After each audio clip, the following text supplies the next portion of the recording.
For more on U.S. efforts to fight terrorism, we want to turn to a man who specializes in the subject. He is Juan Zarate, a senior advisor at the Center for Strategic and International Studies in Washington, D.C. He served as Deputy National Security Advisor for combating terrorism during the Bush administration. So how significant are the killings of individual al-Qaeda leaders like Salih Nabhan?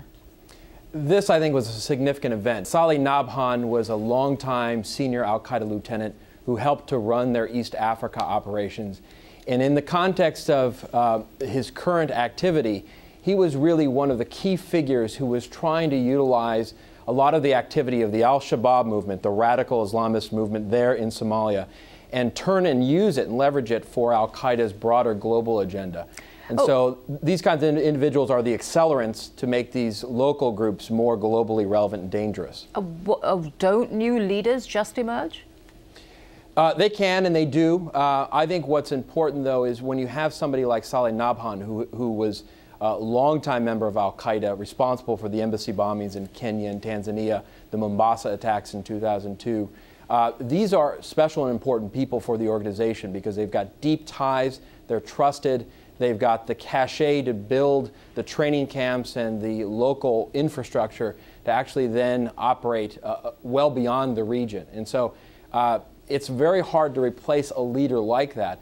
And the fact that this administration and the prior administration continues to take out senior leadership, not just in East Africa, but also in the Pakistan and Afghan border region, the pace of that matters because you start to deplete the bench, which is not as deep as one would think. So from a military point of view, how is the Obama administration conducting the so-called war on terror differently than the Bush administration, or do you not see any real qualitative differences? Well, this is an interesting case study because I think this is actually potentially more aggressive than the Bush administration was in Somalia. What the press reports indicate is that Navy SEALs actually operated on the ground to kill Salih Nabhan and his compatriots.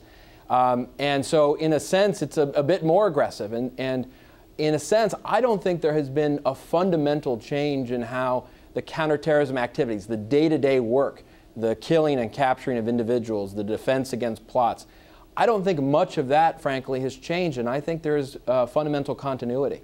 And just very briefly, where do you think that the United States and its allies stands on the war on terror 8 years later? Well, this is a great question and a difficult question to answer. I happen to think that al-Qaeda itself, al-Qaeda as an organization as we've known it, is much weaker now. It has been degraded. Its key leadership is on its heels. If you look at how they talk to each other, they speak publicly. It's an organization under stress, and you have leaders like Salih Nabhan continuing to be taken off the battlefield. That is good. Importantly as well, their ideology and their agenda is being attacked from within. People are asking, what has al-Qaeda brought us? Is their ideology legitimate? Is it moral?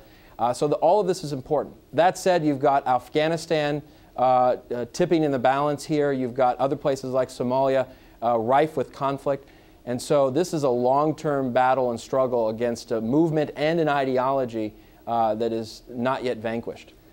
All right, Juan Zarate, thank you very much for joining us. Thank you.